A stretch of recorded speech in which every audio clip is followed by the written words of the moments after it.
Hey, hi, good afternoon. Glad you came. We'll go ahead and get started. Got a great presentation ahead of us. Hope you're enjoying the food.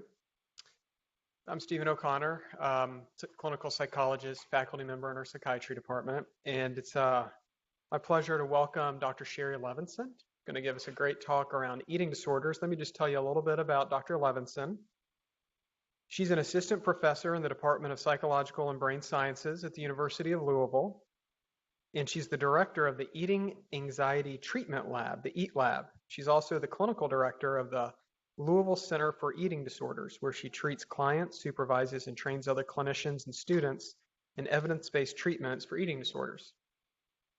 Dr. Levinson's research focuses on understanding the high levels of comorbidity between eating and anxiety disorders and applying empirically supported treatments for anxiety disorders, specifically exposure therapy to the eating disorders, and using advanced analytic tools and technology to personalize eating disorder treatment. Dr. Levinson has published more than 60 peer-reviewed manuscripts and chapters and has been the primary investigator on several national grants and awards. Dr. Levinson has conducted clinical trials on the effectiveness of using exposure therapy and perfectionism treatment for eating disorders. She's received several awards for her work from the Academy for Eating Disorders, including the 2015 Outstanding Scientific Contribution Award. Before moving to Louisville, Dr. Levinson trained at the University of North Carolina Center of Excellence in Eating Disorders. While there, she trained in cognitive behavioral therapies, dialectical behavior therapy, family-based therapy for adolescents with anorexia nervosa, acceptance and commitment therapy, and mindfulness therapies for eating disorders. Dr. Levinson was also a therapist at the McCallum Place Eating Disorder Clinic and Webster Wellness Outpatient Clinic, where she treated patients using these empirically supported treatments, as well as mealtime therapy, and ran several groups, including a perfectionism group in the eating disorders. She's also worked at the St. Louis Behavioral Medicine Institute, where she trained in intensive exposure therapy for anxiety disorders and OCD. So clearly just a wealth of training and experience in this area. Prior to moving to Louisville, Dr. Levinson was a postdoctoral fellow at the Washington University in St. Louis School of Medicine, Department of Psychiatry, where she developed technology-based treatments for eating disorders.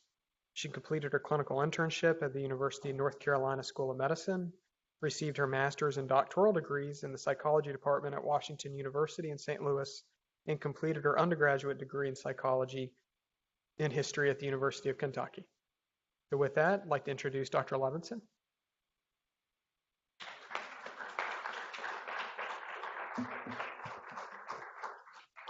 Hi, everyone. That was a really nice introduction, and thanks for having me. I'm excited to be here. I'm only like 5 minutes away on the other campus, so it's nice to get a chance to come over here for a change. So I'm going to be talking today about detection, treatment, and specialty resources for eating disorders. Feel free to interrupt me as I'm speaking if you have any questions. I know there can be a lot of questions on this topic, so I'm really happy to answer all of those for everyone. Okay, so just a brief overview of what I'm going to be talking about today. I'm going to start with some brief background information on eating disorders, including medical complications of eating disorders. And then I'm going to spend some time talking about the detection and assessment of eating disorders, and especially ways in which your practice might use some of these assessment methods. Then I'll talk about treatment recommendations, and then finally end just by sharing some of the resources that are available now in Louisville. Okay, so eating disorders. They have an extremely high mortality rate. This is not well known, but anorexia nervosa has the highest mortality rate of any psychiatric illness. So that means it's killing more people than depression, substance use, drug abuse, etc. They're very debilitating, costly, so it costs about $30,000 per month on average to receive specialty residential care treatment. The majority of individuals who are diagnosed with eating disorders are female. However, they're extremely underdiagnosed in many populations. So we know that eating disorders occur in men, they occur in all ethnic and racial groups and all socioeconomic statuses, and oftentimes these are really overlooked in those populations. And we also know that eating disorders are caused by many factors. So we actually know that about 50% of the variability in eating disorders is caused by genetic factors. And then the rest, of course, is left over from socio and cultural factors. But previously, eating disorders have been thought of as this sociocultural thing, but we actually know that's not the case. They have this huge biological component.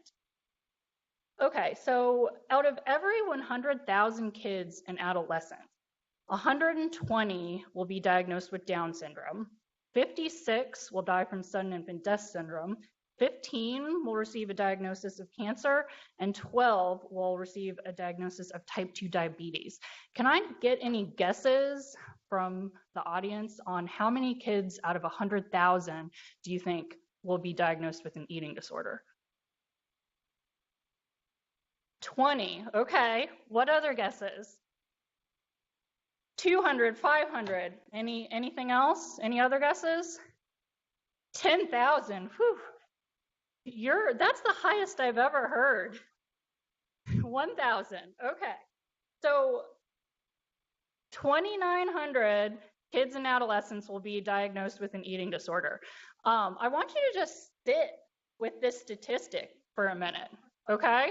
That's a huge amount of kids and adolescents that are going to struggle with an eating disorder, right? And we hear a lot in our society about dieting, prevention of obesity. And one of the reasons why prevention of obesity in kids can become such a big deal is because people are worried about things like type 2 diabetes. So I just want you to compare that 12 number to that 2,900 number, while also considering that a lot of the things that we do to prevent obesity actually cause eating disorders. Okay, so now that I hope I've sufficiently introduced the prevalence of the problem, let's talk a little bit about what eating disorders are. So anorexia nervosa is probably the eating disorder that you have heard the most about. And this is extreme fear of gaining weight and becoming fat, such that individuals restrict their energy intake and become usually very underweight. How many people here have treated someone with anorexia before? Yeah, so I mean, it definitely comes up in psychiatry departments a lot, right? Bulimia nervosa is really the eating disorder that involves binge eating, so consuming large amounts of food, and then compensatory behaviors in response to those binge eating behaviors. And we often think about compensatory behaviors as purging, but it doesn't have to be purging. It can be things like excessive exercise, laxative use, dietetics use. There's all sorts of different ways that individuals can engage in compensatory behaviors. And then binge eating disorder is the newer eating disorder in the DSM-5. And this is when you have an individual who is binge eating but is not engaging in compensatory behaviors. And then finally, we have other specified feeding and eating disorders, OSFED. And OSFED actually makes up the majority of cases that we're going to see with eating disorders. So these are things like atypical anorexia nervosa, which would be somebody meets all the criteria for anorexia, but they're at a healthy weight. If you think about this, our population is becoming larger and larger, right? And if you have someone who maybe starts at an obese weight, because BMI is actually a terrible indicator, so I'm putting it in quotes. If we start at an obese weight and they lose 50 pounds rapidly, they may still be in the obese or overweight category, but they're going to exhibit all of the same physical and mental symptoms that we see in somebody who's underweight. And again, this is a diagnosis that's often really missed because the individual is overweight or at a healthy weight or even sometimes obese.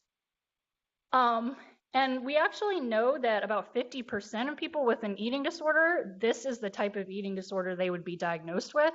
And the reason that I point this out is that oftentimes we kind of have in our mind what we think an eating disorder looks like. And we think of somebody that's really, really thin or somebody that's binge eating and purging constantly. But eating disorders look really, really, really different based on the individual. They're extremely heterogeneous. So if you have somebody that comes in to your office and they have all these signs of disordered eating, but they don't quite look how you would imagine an eating disorder should look, they probably fall in this OSFED category. And we actually know that OSFED has higher levels of severity in many cases and worse outcomes than any of the 3 primary categories of eating disorders. Any questions so far?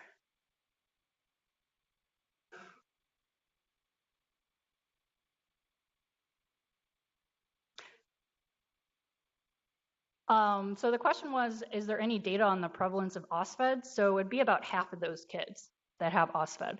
Although we actually see, so the 2 primary things that we see in kids are anorexia nervosa and avoidant restrictive food intake disorder, which falls under OSFED. And that's when you see kids who have very, very selective eating. So maybe they eat chicken nuggets and fries and hamburgers, and that's all they'll eat. And that can actually cause a lot of impairment, distress. That can cause a lot of weight loss and obviously malnutrition.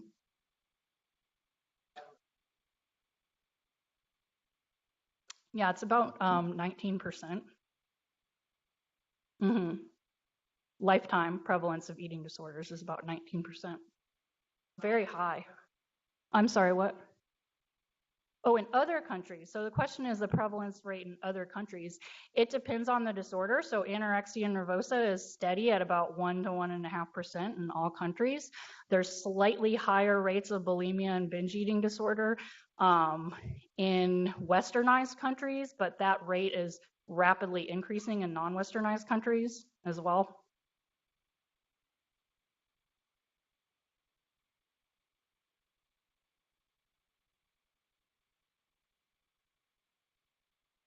Yep.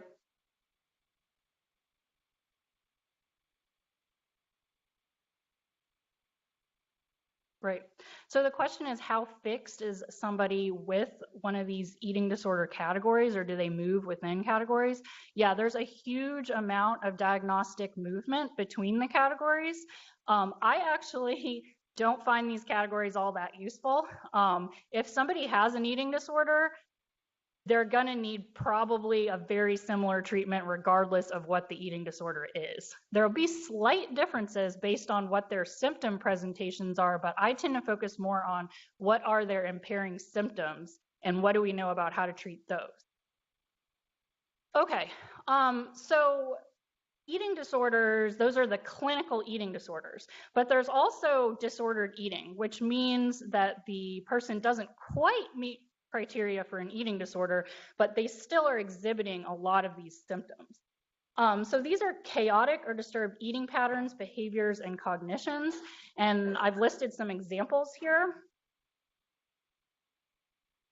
And the reason that I bring this up is that disordered eating is in itself a problem. So even if the patient, individual person does not have a clinical eating disorder, if they're engaging in things like unhealthy weight control or binge eating, you're also going to see high levels of depression, anxiety, suicide risk, high levels of alcohol and drug use. And unfortunately, we know that about at least 50% of our population, especially if you're looking at female and women populations, you're going to see a lot of disordered eating, even if they don't necessarily meet criteria for an eating disorder. So here are some disordered eating terms that I think are important to look for when you're working with people who may have an eating disorder or disordered eating. So fasting, which is skipping 2 or more meals in a row. Dietary restriction, which is limiting your caloric intake. Dietary restraint, which is cognitively attempting to limit your caloric intake, whether or not you succeed, right? So you may have those people who want to restrict and are really cognitively trying to, but they don't necessarily succeed in that. So laxative use is the use of laxatives or diuretics to influence weight or shape.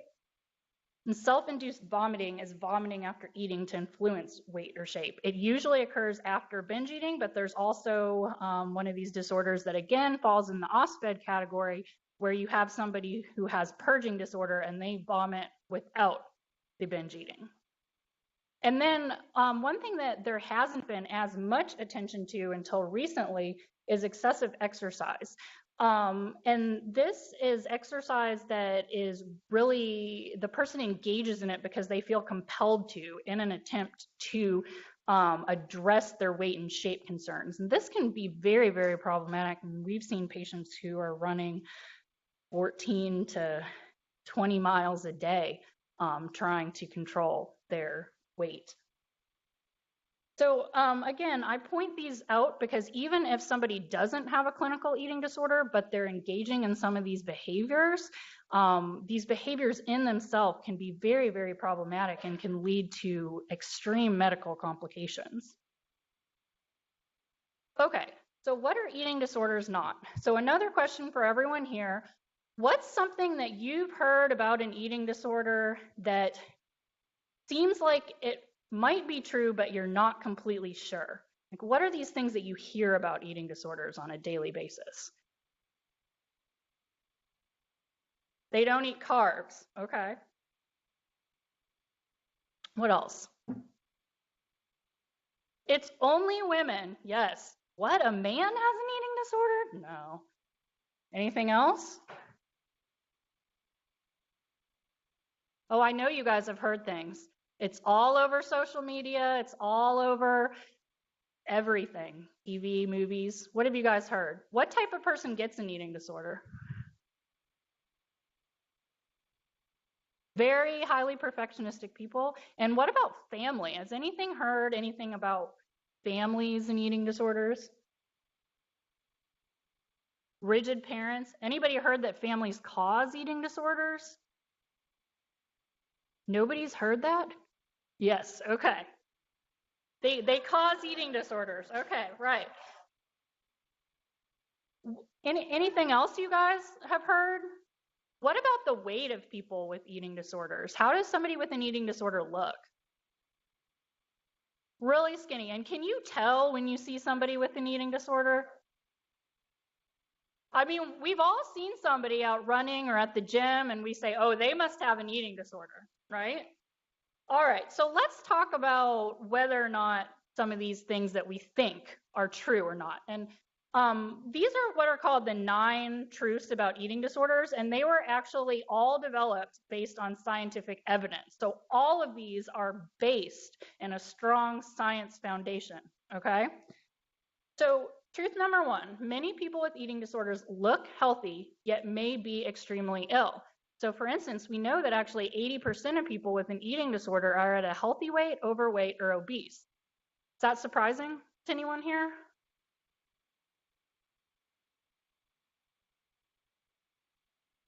Sort of, yeah. So this is really important because I think it's kind of our tendency as providers when somebody comes into our office and they're very thin or maybe they're very overweight.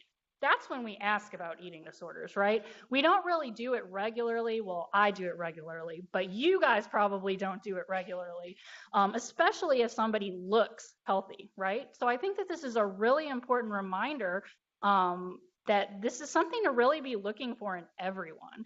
You don't have to have somebody who's extremely thin or who's extremely overweight. Okay, so truth number 2, families are not to blame and can be the patient and provider's best allies in treatment. So we actually know that the treatments that work the best for eating disorders all involve family members, okay? So there, originally when treatment development started for eating disorders, people with eating disorders would actually be taken away from their families and told, you have to get away from your family, that's how you're gonna get better. But actually that doesn't work. We know that families are actually the patient's best support system and the best person to actually get them better. Okay, an eating disorder diagnosis is a health crisis that disrupts personal and family functioning. This is really important because I have patients that come into my office And we tell their families, or we tell them, you have anorexia nervosa, or you have bulimia nervosa. And they just kind of shrug it off and are like, okay, well, that's not a big deal. But it is a big deal. Going back to my very first slide, anorexia nervosa has the highest rates of mortality from any psychiatric illness, right? Getting a diagnosis of an eating disorder is equivalent to being diagnosed with cancer, okay? It is that big of a deal, and it disrupts families to that extent. However, most people in our society really do not look at, in fact, I would say very few, look at an eating disorder in the same way that they look at cancer. All right, eating disorders are not choices, but serious biologically influenced illnesses. So again, we know that 50% of the variants, at least in eating disorders, are from genetic factors, right? Same as we see with many other illnesses that we deal with, cancer, diabetes, hypertension, right? They're not choices. When you have somebody come into your office and they're spoken to like it's something that they chose or they can just stop with their eating disorder, you wouldn't say that to someone with cancer. Well, just decide you're not going to have cancer anymore, right? And then it'll go away. Can you imagine you said that to a cancer patient? Any questions or thoughts about these so far? Any of these surprising to anyone? Cool. Okay. So truth number 5, eating disorders affect people of all genders, ages, races, ethnicities, body shapes, and weights, sexual orientations, and socioeconomic statuses. And I already talked a bit about this. The reason why this is so important is that oftentimes we don't think that people who are maybe men or who are minorities are going to have an eating disorder, but they're actually just as likely, or in some cases more likely, to have an eating disorder. So we really need to keep our eye out in those individuals. Eating disorders carry an increased risk for both suicide and medical complications. So there's these very real deadly outcomes that come from eating disorders, and I'm going to talk a bit more about what those are in some of my future slides. Then genes and environment play important roles in the development of eating disorders. Again, going back to that biology and environmental interaction. But genes alone do not predict who will develop an eating disorder. The way that I like to think about it, and I think many people in the eating disorder field think about it, is that genes really load the gun, and then you have these socio-environmental factors like dieting, which is huge in our society, that then pulls that trigger and causes an individual to develop an eating disorder. And then finally, full recovery from an eating disorder is possible. Early detection and intervention are important. So that's another thing that I hear a lot is, well, once somebody has an eating disorder, they're going to be sick for their whole life. And that's not true. If we catch these things and the person is provided good specialty eating disorder treatment, they will recover.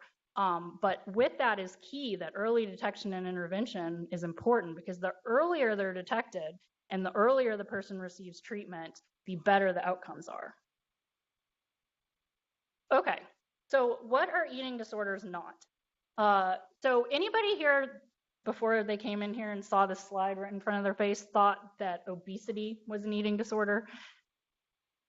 Thank you for volunteering that information, because a lot of people think that obesity is an eating disorder. I actually was in Frankfurt a couple months ago talking to a senator, and we had just explained what eating disorders were, and he started talking about, oh yeah, well, I know there's a lot of eating disorders because there's so many obese people.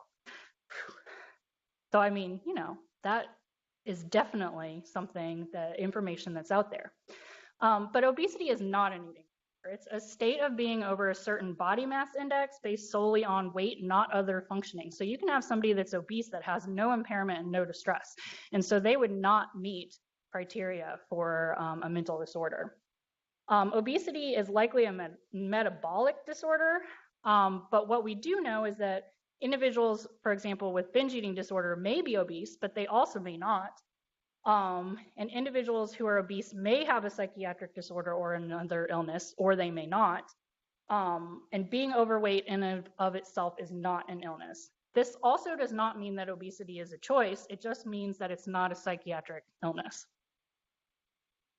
Okay, So let's talk a little bit about medical complications of eating disorders. So I've listed some of the complications here. Some of the things that we see most often are irregular heart rate. So we often see a very, very slow heart rate in patients, especially at nighttime. Their heart rate will go down very, very low, below 30. We'll see low blood pressure, kidney disease, bone loss, erosion of tooth enamel, extreme dehydration. We have lots of people with eating disorders who just refuse to intake any sort of fluids. We'll see lowered potassium, inflammation of the esophagus, stomach, and rectal area. And then in binge eating disorder, we see a lot of type 2 diabetes, high blood pressure, and high cholesterol. And then, of course, death in many cases with eating disorders. Any questions at this point? Yep.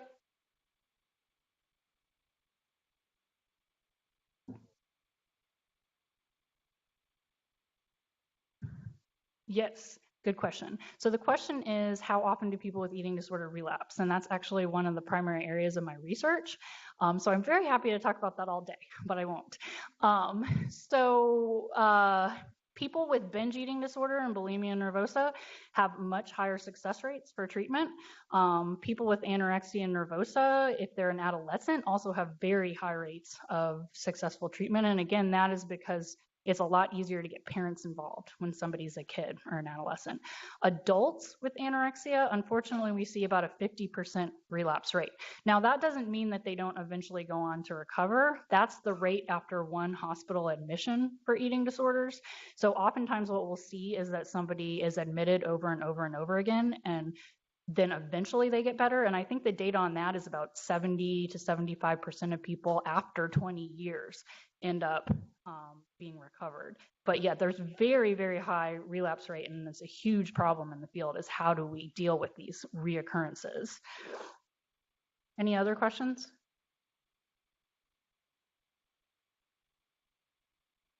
Okay, so what do we do to make sure somebody is okay and isn't having any of these medical complications?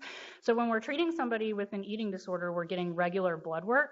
That usually looks like about once a month we're getting blood work, and we'll talk more in detail in a bit about what that blood work recommendation is.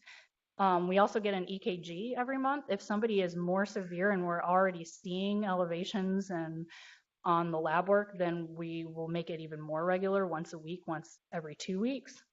We often recommend a DEXA scan, especially if you have somebody that's never had a menstrual cycle before, and unfortunately we see that a lot. There can be osteoporosis, and we want to check and make sure that the bones look okay. We're going to monitor weight regularly, so that's usually every other day or every week, depending on the severity of the eating disorder. And if we have somebody with bulimia nervosa who's purging, we're going to recommend regular dentist appointments, which is something that's sometimes very overlooked. But there can be a lot of tooth decay and damage from regular purging. And oftentimes that's even where eating disorders are detected in dentist offices. And then if somebody is medically compromised, we may recommend short-term hospitalization to make sure that they are stabilized before they can get more intensive specialty treatment. Okay, so what are some warning signs of eating disorders? Significant weight loss or gain, right? So that doesn't have to be the case. Somebody can be in a healthy weight, but if somebody all of a sudden has lost 20, 30 pounds or they've gained 20, 30 pounds, that's a pretty clear signal that something might be going on. Social isolation is a huge one. So oftentimes people will start isolating themselves from any sort of social situation. If you think about it, what is something that people do a lot in social settings? And in fact, most of you in here were doing it before we started. Eating, right, yeah. So going out to eat, having people over to eat, maybe going out to drink, right? A lot of social situations involve eating and drinking. And if you have somebody who's really afraid of eating and drinking, that can really contribute to a lot of this social avoidance.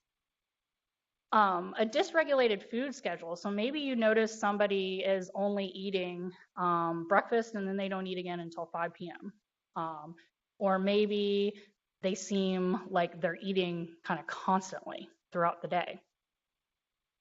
Skipping meals, another clear sign that something's happening. Maybe you used to have lunch with somebody and now they say, I don't want to get lunch with you anymore.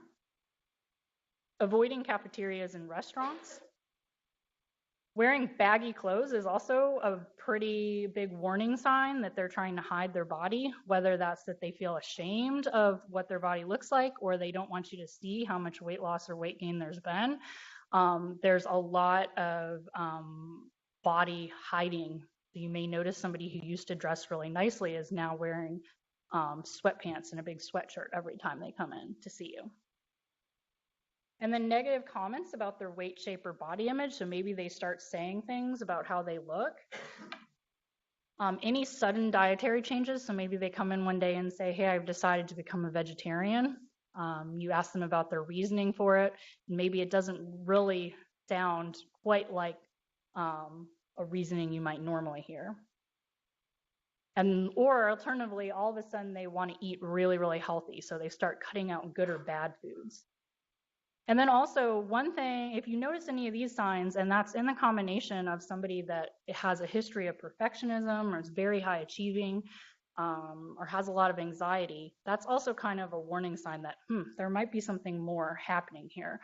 And one thing that I hear a lot is, well, but they're doing so well in all these other areas of their life. There's no way they could have an eating disorder.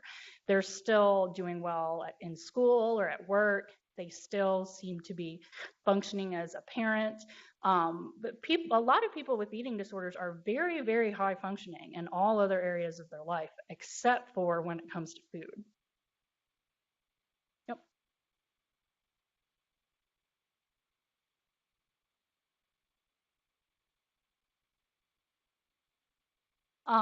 So the question is, are any of these more or less predictive of having an eating disorder? That's a great question. I don't think that there's been any research actually looking specifically at these things, at what's more or less predictive. I would say that any one of these things in itself is a warning sign, but if you start to notice multiple, more than 3, that's probably pretty clear that something's going on. Oh, and also, as I said, eating disorders are genetic, so anybody in the family who has a known eating disorder. Okay, so let's talk a little bit about assessment. How many people here routinely assess for eating disorders when you have a new patient? Awesome. I'm so glad to hear that. Keep doing that. That's phenomenal. So most of the time when people come in to either psychiatric or psychological care, there's no assessment of eating disorders included.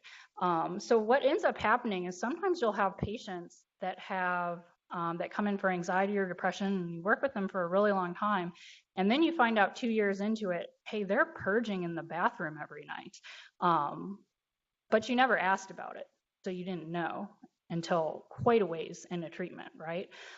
So we really want to do a good job of assessing if an eating disorder is present or not.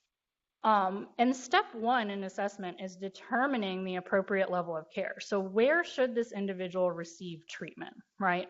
There's lots of different treatment options, which I'll talk about after I talk about how to assess. But really the first thing we want to think about is this person appropriate for outpatient, right? Can I see them in outpatient care and help them, or do they need something more? Okay, so I've included this primary care screener, which just recently came out, because it's really short and it's easy to add into questionnaires in a standard hospital admission or any sort of standard intake procedure. And you can see here there's 5 questions that are asked on a scale of 1 to 5. And if the person meets 2 out of the 5, then if they score 2 out of the 5 criteria above, I think it's a 3, then you want to think about referring them on to somebody who can provide specialty care. Okay, so to actually start to do assessment with somebody that you suspect might have an eating disorder, or anybody really, you want to do a thorough clinical interview with very specific questions. So the first thing that you want to get at is general eating patterns.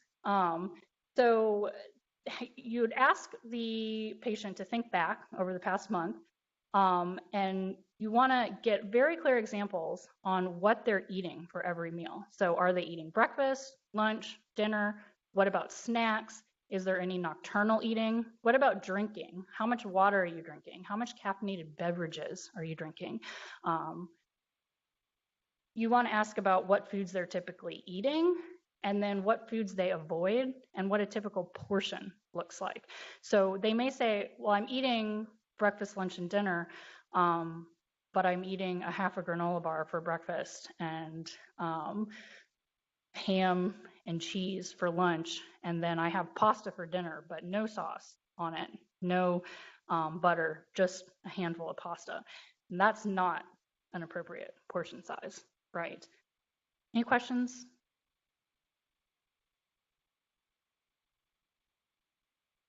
So then you want to ask about dieting and food rules. So what age did you first diet? How much has the person restricted their eating specifically because of weight concerns over the past month? And then more in depth on how they've actually restricted their eating. So are they skipping meals? Are they counting calories? Are they avoiding certain foods? And do they have certain food rules that they try and follow?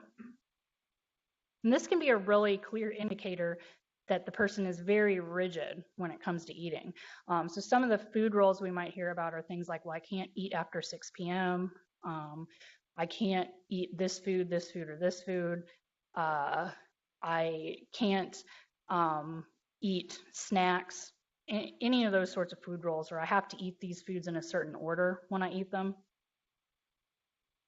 We also want to ask about binge eating. So binge eating isn't going to be present in every eating disorder, but it is present in a lot of eating disorders.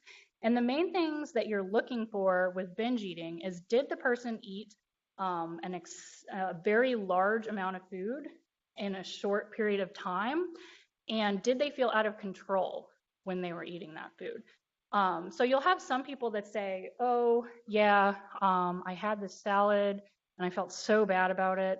And that's actually what we call a subjective binge. So they still feel really out of control and they feel like they're eating too much, and there's still impairment associated with that. But that's not actually what we would classify as an objective binge. So an objective binge would be something like, well, I went through the McDonald's drive-thru, I got a hamburger, then I went to Rally's, I got another hamburger and fries, and then I went to Taco Bell and got 3 tacos, and I just couldn't stop, and I felt so out of control. Or like, for example, we had someone who ate like 10 packets of ramen in a setting. So, I mean, people have different things that they binge eat on, but it should be pretty clear that it's a large amount of food. Any questions about that?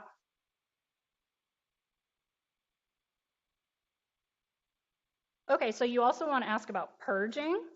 So again, this can look lots of different ways. It can be laxative use. It can be caffeine use. So we, for example, had a patient who was using caffeine lotion, which I didn't even know was a thing until we started working with her. She was drinking probably about 10 of these things of caffeinated beverages a day, taking caffeine pills on top of that, because the idea is I'm taking this caffeine and it's going to suppress my appetite, and I'm not going to eat as much, right? You also want to ask about exercise. So how much are they exercising? What's the intensity? How frequently? And keeping in mind that if you don't ask, they won't report it. So again, with that purging example in the shower, that was a real thing. A clinician I talked to that had worked with somebody for 2 years and then found out that they were purging every night in the shower. And this is a very shameful behavior for many, many people. And so they're not going to report it unless you ask about it. All right, so you also want to ask about weight preoccupation. And the main things here that you want to assess are highest weight ever, lowest weight ever, what their ideal weight is, and kind of if they go up and down on weight, because that bouncing up and down in weight is also a pretty clear sign that there's something going on eating disorder-wise. It's likely that they don't have regular eating habits. If, hey, they're losing 40 pounds, then they're gaining it back, then they're losing it and gaining it back, right? It's also really important because you want to figure out, are they at a healthy weight for them? So you might have somebody who their entire life has been 200 pounds and now they weigh 140, and the doctors are all saying, oh, you look great. Or like their friends are telling them they look great, but they've just lost 60 pounds in 2 months and their body is starving, right? Any questions? Yep.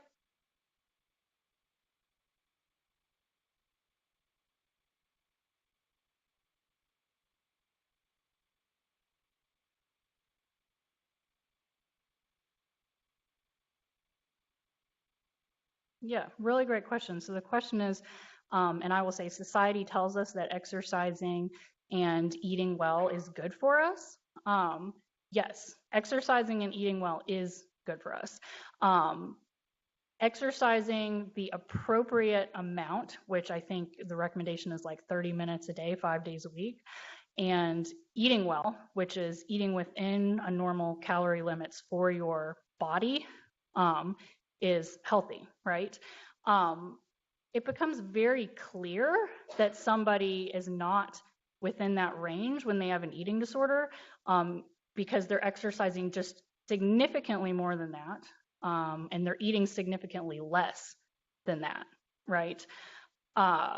So, and the problem is, I think, is that we associate in our society weight with health, and we say, well, somebody that's overweight or obese clearly doesn't exercise and they don't eat well, but actually that's not the case. And we actually know, if we look really carefully at what predicts negative health outcomes and mortality itself, it's health behaviors like exercising regularly, eating regularly, limiting your alcohol intake, not smoking. Those are the things that actually predict outcomes, not weight. But we focus a lot on weight.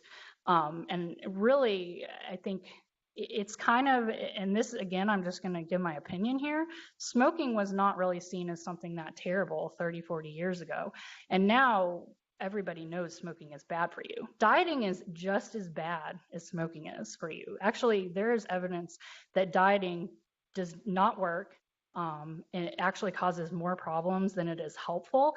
But we prescribe dieting and we tell people that they should diet. And my guess is, hopefully, in the next 40, 50 years, we'll see a huge shift in that as more research comes out showing that. All right. And I'm happy to talk more about that at the end, too. So let's talk a little bit about the physical symptoms that you want to look for. So in females, you want to look for menstrual cycle.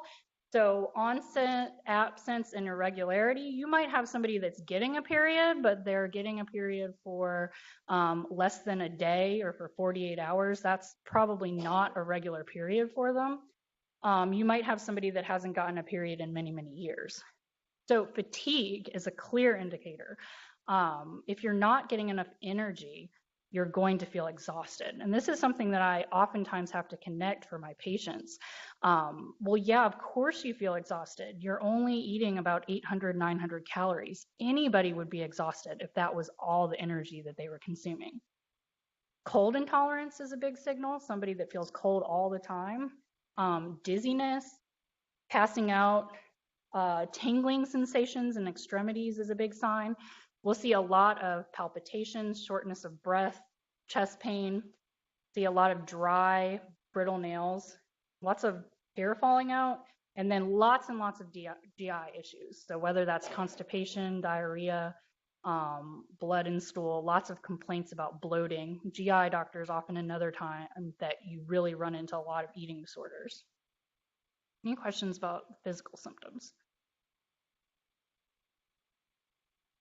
Okay, so you also want to roll out other diagnoses and symptoms. And the one thing that I'll say about this is that you're not going to see somebody with an eating disorder that has no other psychiatric problems. So 90% of people with an eating disorder have comorbid anxiety, depression, personality, psychotic disorders, right? So it's very, very rare to see somebody that has an eating disorder and there's nothing else happening. Yep.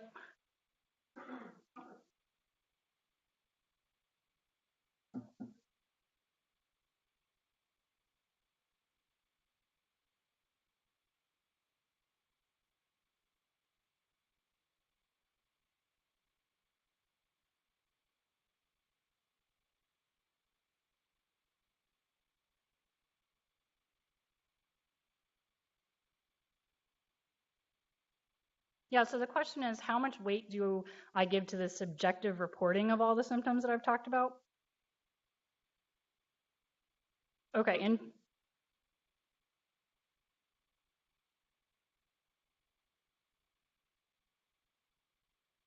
right.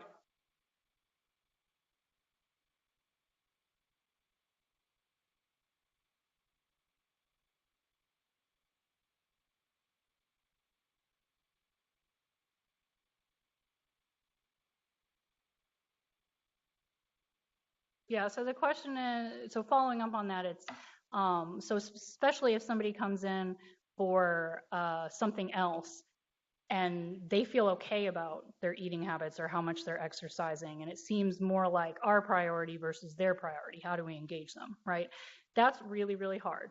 Because here's the thing, eating disorders are very, very reinforcing for most people, especially if you have somebody with anorexia nervosa. It feels good to restrict their food intake. It feels good to exercise that much. We know that the reward areas in the brain are highly activated when somebody's restricting. They're receiving reward from that. And it's also usually part of their identity. So it's not something that they really very easily want to give up. Um, the problem is that it's unsustainable. So for a while, it's okay that you're running 10 miles a day and you're eating 800 calories, but it's going to catch up with you, with the patient. And they're going to end up having a lot of these physical symptoms that I just talked about. And they're going to end up having impairment and distress in the future, right? And so we know, again, that the sooner we can get them treatment, the better the outcome is going to be. So I think it's really our job to push for that and to help them see how much of a problem it is in their life, right? Even if they don't see it as a problem. Because when I worked on an inpatient unit, for example, I would say, oh, I don't know, 90% of my patients there didn't actually think that they had a problem. So they were, BMI 13 to 15. They were in a 24/7 inpatient unit for their eating disorder. But oh, no, I don't have an eating disorder. I just had this bad GI experience. And so now I can only eat liquid drinks, right? But it's not an eating disorder and it's not really a problem. Well, actually, you're on an inpatient eating disorder unit. It is a problem, right? So even people that are that sick don't really get that it's a problem. That's actually part of the disorder. And so we talk a lot to them about the fact that part of having an eating disorder is thinking that you're not sick enough and thinking that you don't need help for the eating disorder. And actually, you really do need help and you are that sick because their eating disorder is telling them that they're not that sick and that they have to be sicker or that it's not really a problem. All right, so this is yep.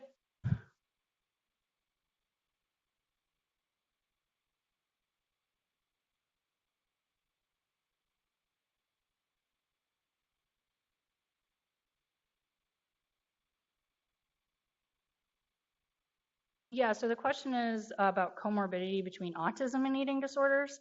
There's a lot of research starting to come out on the overlap of autism and eating disorders, and there definitely is overlap. You'll see a lot of kids with autism that have very eating disorder-like behaviors, especially they don't like textures of foods or there's foods that they avoid, things like that. I think that the way that we usually think about it is this the primary problem? Is it really focused on eating, or is it this wider spectrum problem, in which case a treatment for autism is going to be what you are going to want to focus on. And a lot of that will oftentimes address some of the selective eating and eating disorder problems. Okay, so these are physician recommended testing. So we want to get a CBC, a comprehensive metabolic profile. We just get an EKG. And these, we, again, are usually getting this about once a month to make sure that the person is medically stable. All right, so we've done this really thorough assessment. We've got a good idea of their severity and frequency of symptoms. And I think one of the questions out here was, well, how do you determine what kind of, if it's actually an eating disorder, if they actually need help? So what you really want to focus on is how severe are these symptoms? How frequently are they occurring? How much weight gain or stabilization of their weight is needed? are they medically stable? Because if they're not medically stable, that right there in itself is they need a higher level of care. And what about their ability to eat unsupported? If you ask them to start eating 3 meals and 3 snacks, are they going to be able to do it on their own, or is that going to be really, really hard for them? And then there's failure of previous outpatients. So if they've tried outpatient, they're not making progress, then it's clear that they need more intensive treatment. So what are the levels of care? So I'm sure most of you are familiar with outpatient therapy.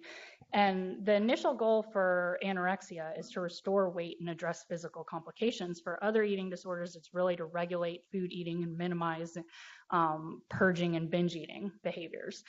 So if the person is stable, they are at a healthy weight, or they're able to start adding in more food on their own, they're probably appropriate for outpatient. So this work is going to be really focused on maintaining weight and ending eating disorder behaviors.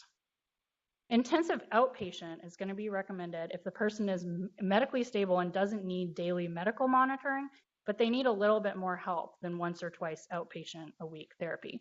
So they need to be having somebody helping with meals. They need a little bit more weight restoration. They're struggling with daily binge eating or purging. That's when we're going to think about intensive outpatient. Partial hospitalization programs are when the person is medically stable, but they really need to be in programming pretty much all day, every day.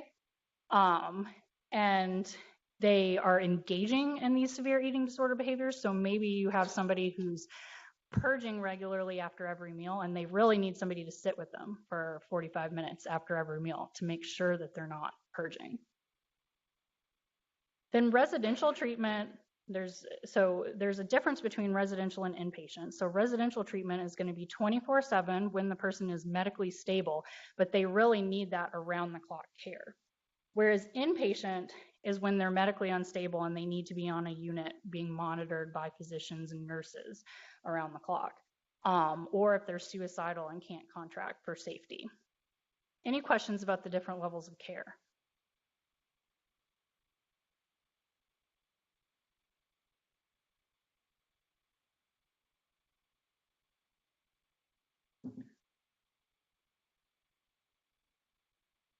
Yes. So the question is about insurance companies. I will not get started on insurance companies because they are required to, cover eating disorder treatments, but we know that most of them won't or don't or find reasons to not cover it. It's very hard to get somebody into an eating disorder specialty care, mostly because it's already hard to get them in, and then you put insurance on top of it, and it's a struggle. But yes, I think the insurance companies are very far behind what the literature is. Yeah, so I mean, they use BMI. I've had patients who they will cut off treatment for because they gain 2 pounds, and so they don't think they need treatment anymore, or they will deny somebody care until they lose 10 pounds, which is, just terrible and frustrating. Yep. Yep.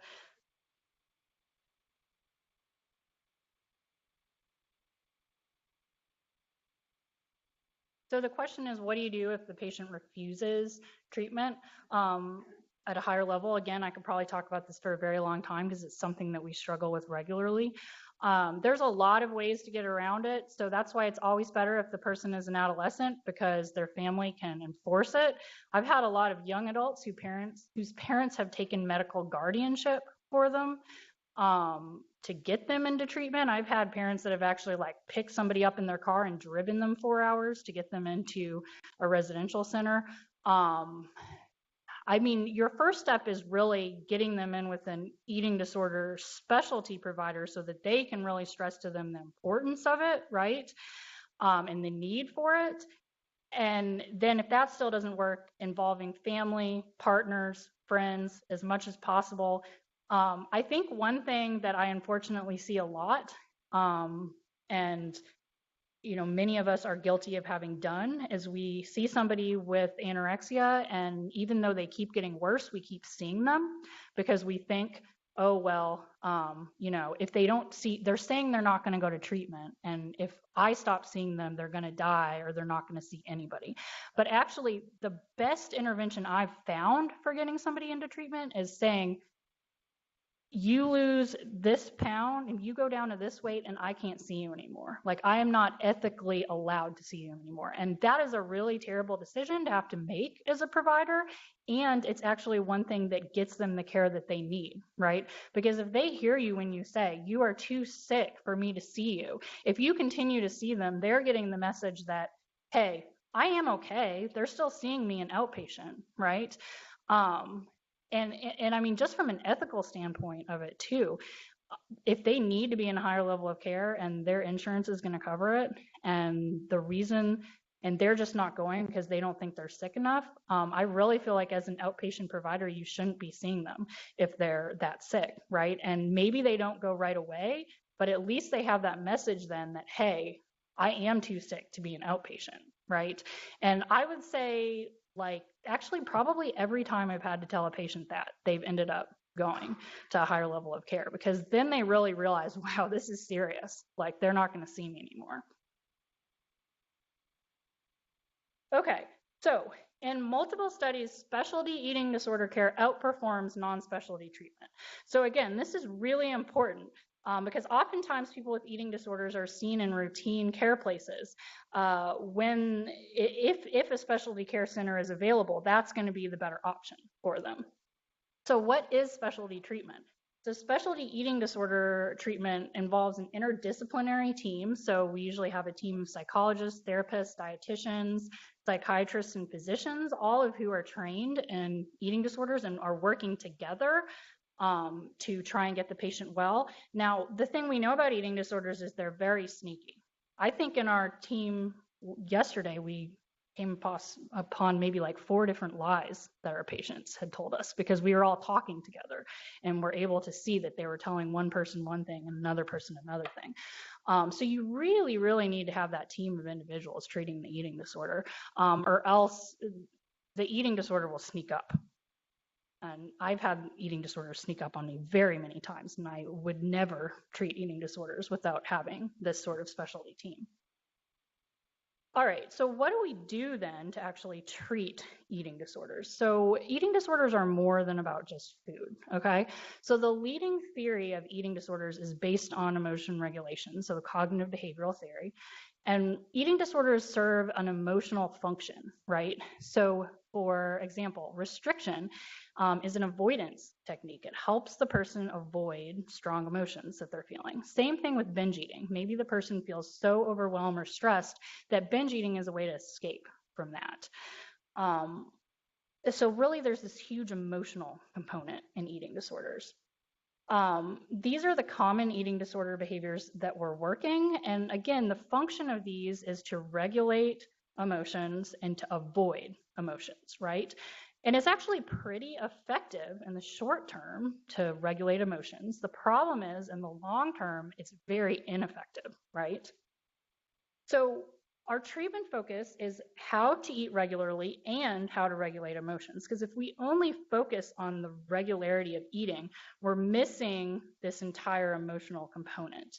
Any questions about that? All right. So how do you feel when you don't eat? Bad, angry, irritable? Yeah. What? Tired. Yeah. Shaky, maybe? So, I mean, I think everybody can reflect on what it feels like to not eat, right? It doesn't feel very good. And so you can really empathize with somebody that's not eating regularly. Of course, they're going to feel bad, right? The problem is that this not eating really begins to become habitual. So what may start off as driven by fear or driven by avoidance, then it becomes this habitual cycle that the person just doesn't eat breakfast, or they just don't eat until dinner time, or they binge eat and purge every night. And it just becomes something like brushing their teeth, right? So what we have to do is we really have to start to break these habits and change behaviors. So normalizing eating is the first step in all treatments for eating disorders. Regardless of what the diagnosis is, the first thing we're going to work on doing is making sure the person is eating 3 meals and 3 snacks a day. Then we start working on emotions and thoughts. So what is causing the patient to engage in disordered eating, and how do we break that cycle? So I'm sure all of you here have seen the CBT model. I have that here. We usually always work from this model.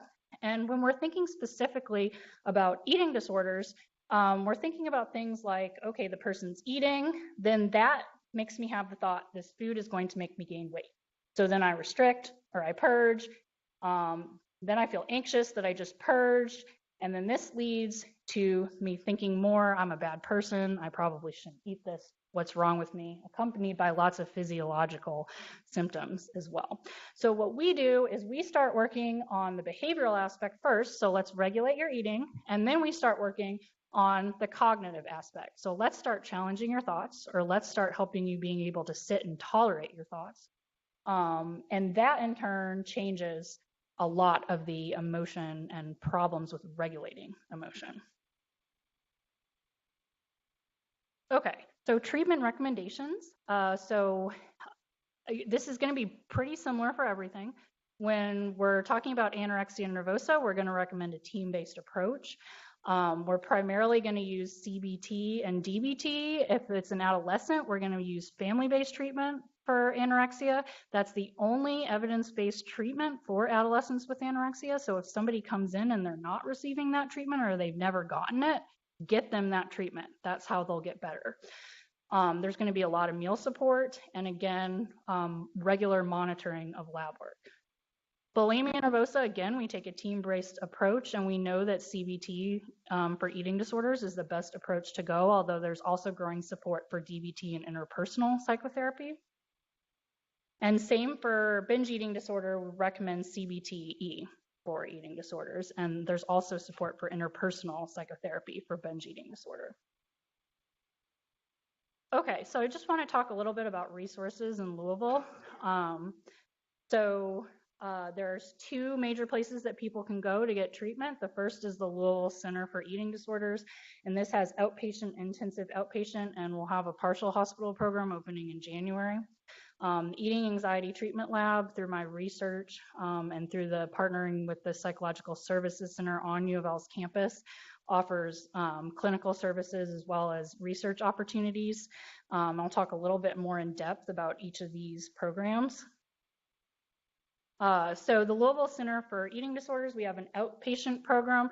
So we do individual. We can also do assessments to determine which level of care is needed. We do have a sliding fee scale, and one thing that's really nice about this clinic is that we're also affiliated with the Louisville OCD clinic, which is highly co-occurring with eating disorders.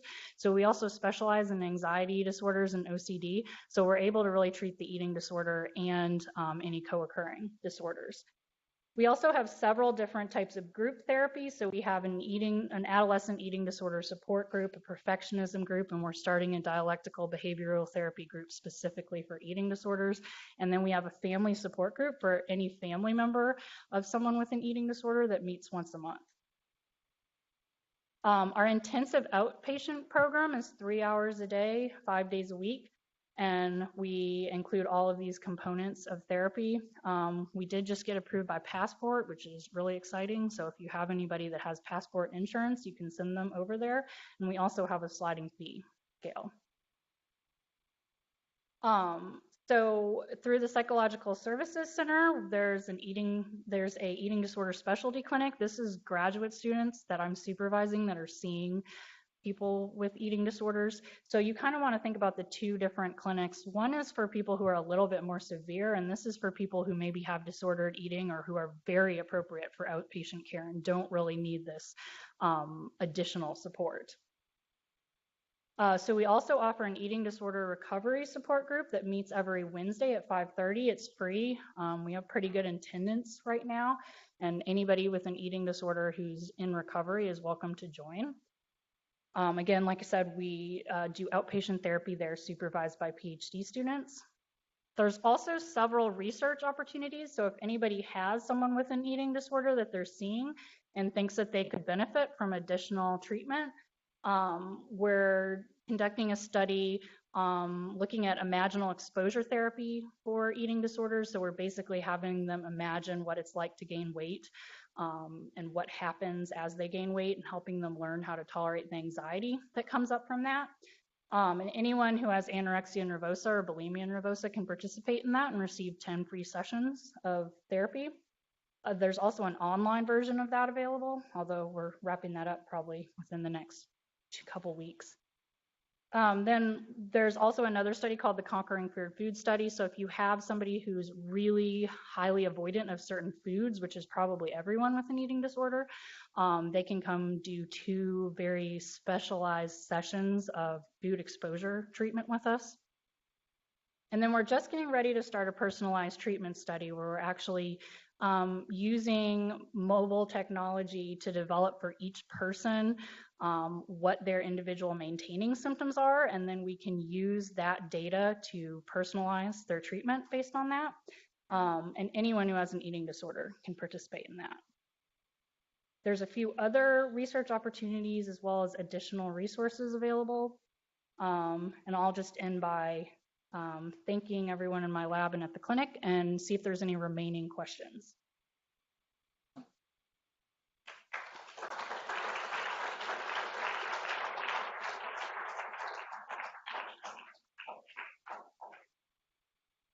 Yep.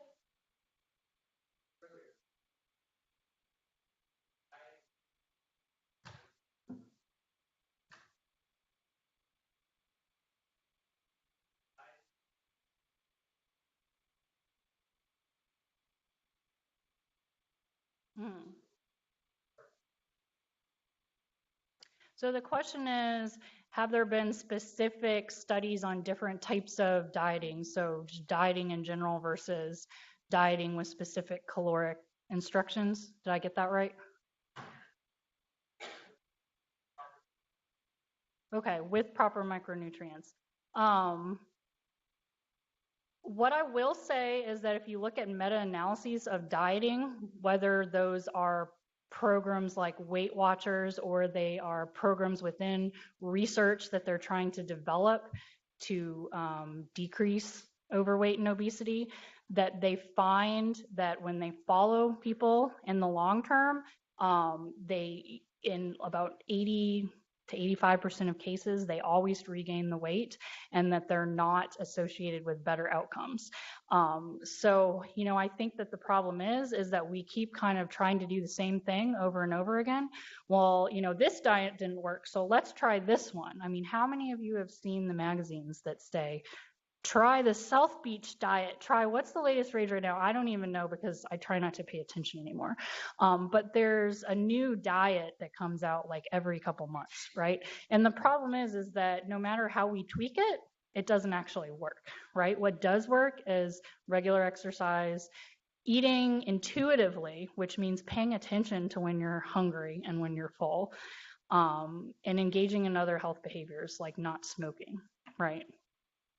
But the message that we give is that diets are how you're going to lose weight. And if you can't lose weight on a diet, then there's something wrong with you. And that's actually what contributes to the high rates of eating disorders, right? Yep.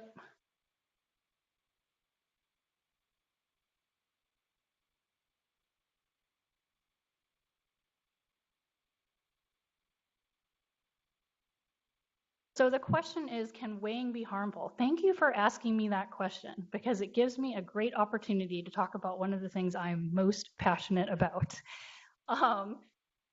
Open weighing, so that means seeing someone's weight while they're in eating disorder treatment, is one of the only mechanisms that we know creates successful outcomes. So we don't know a lot about what makes CBT for eating disorders work, but we do know that having somebody see their weight regularly while in treatment, while working with a therapist, it makes them better. Now, why is that? Okay. People with eating disorders are very, very afraid of gaining weight. In fact, that is the main core fear that people with eating disorders have, is that they are going to catastrophically gain weight. Okay. Anybody in here afraid of anything? Spiders, bugs, heights? Let's just take spiders, because I use this example a lot. If I told you Spiders are bad. Spiders are scary. Stay away from spiders. We can't get you around spiders. What's going to happen? What? You're going to avoid spiders and you're going to be more afraid of spiders, right? So actually, by telling patients you can't see your weight, seeing your weight is going to be harmful, we're telling them the same message. You can't handle seeing your weight, and yes, your fears are going to come true. And actually, it really is a scary thing, right? So yes, it is going to be hard for them to see their weight at first. In fact, sometimes we spend entire sessions having people just stand on the scale and look at what their weight is, right?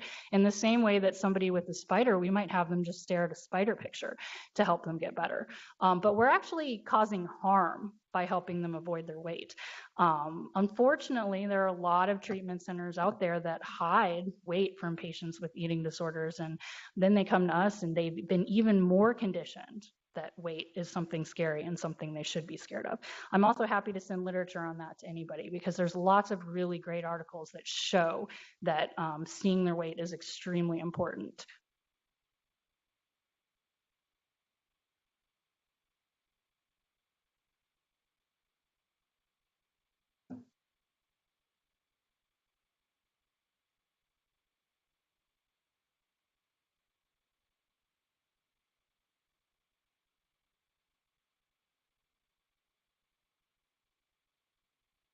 Was she in? Right. Was she in specialty eating disorder treatment? Yeah. So, I mean, that I think is the problem, is that we're talking about seeing their weight within the constraints of specialized eating disorder treatment. Yeah. It, right. Within specialty treatment, within the evidence-based treatments, which we would hope is what they're getting, right? That is something that is necessary, right? Now, there's going to be individual cases to everything, right? Yep.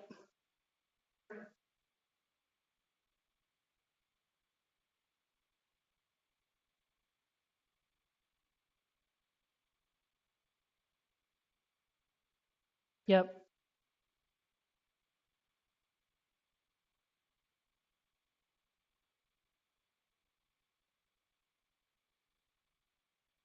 So the question is, where do we go for residential and inpatient? So as I mentioned, we're opening a partial program in January.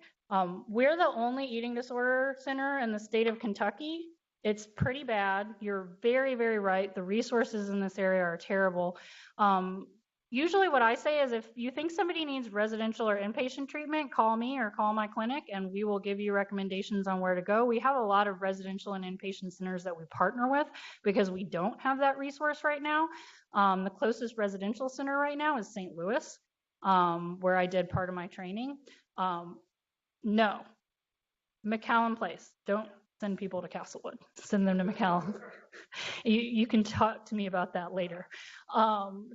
McAllen Place is the closest. There are better residential centers and worse residential centers, and I'm happy to talk about what some of those options are. The good thing to do is send them over to the clinic, either at the PSC or at the Louisville Center, and get them evaluated, and we can really determine where is going to be the best fit for them, right? Because we work with all those residential and inpatient centers, so we know, like, based on these symptoms, this person really needs to go here, right? But yeah, no, very, very underserved, and hopefully we're working to change that. So.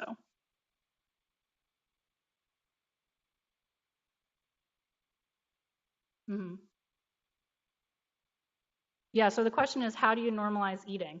Very hard. So that's why we have all these different levels of care, right?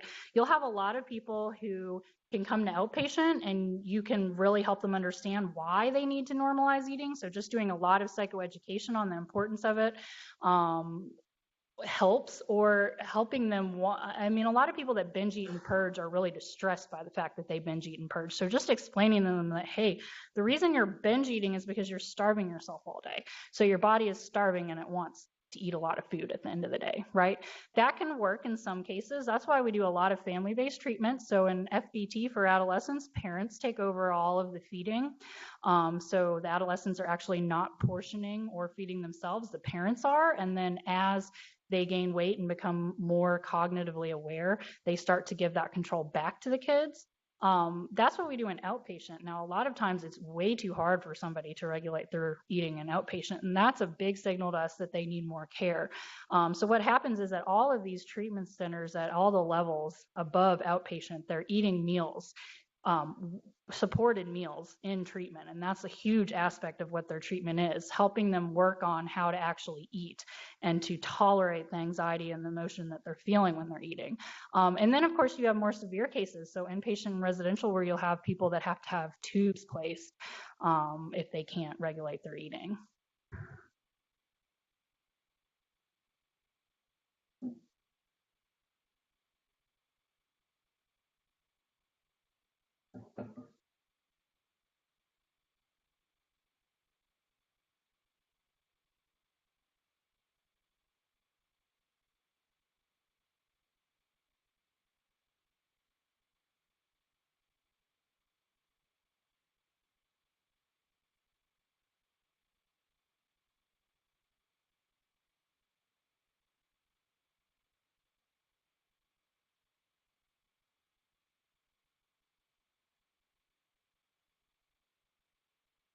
Right. Great question. So the question is, when people recover from an eating disorder, what do they tell you is actually the thing that helped them recover the most, right? Is it part of the treatment or is it something else?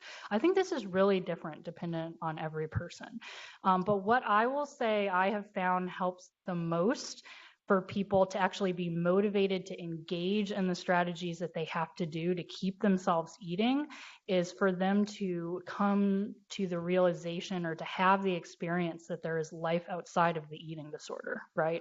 So if I can get somebody who's been in residential treatment for 10 years out of residential treatment for 6 to 9 months, and they can start forming relationships and they can hold a job down and they can continue in school and they start seeing that there's all these other areas that they should value over weight and shape, which is what people are primarily valuing with an eating disorder, even if it's still really, really hard for them to eat regularly or it's hard for them to restrain from binge eating and purging, they have that motivation then to try to stay in the life that they're in instead of going back to treatment. Any other last questions? Yep. Yep. Yeah, we get a lot of referrals from Bingham Clinic. One of the major problems we had is a lot of their clients have passport, but now we've got that. So, we have a pediatric specialist, Dr. Alex Pruitt, at the Louisville Center, and she works with kids as young as 3. And she's got a lot of training and the medical background on eating disorders. So we're able to see really young kids, and unfortunately, the reality is we see a lot of really young kids. So, yep.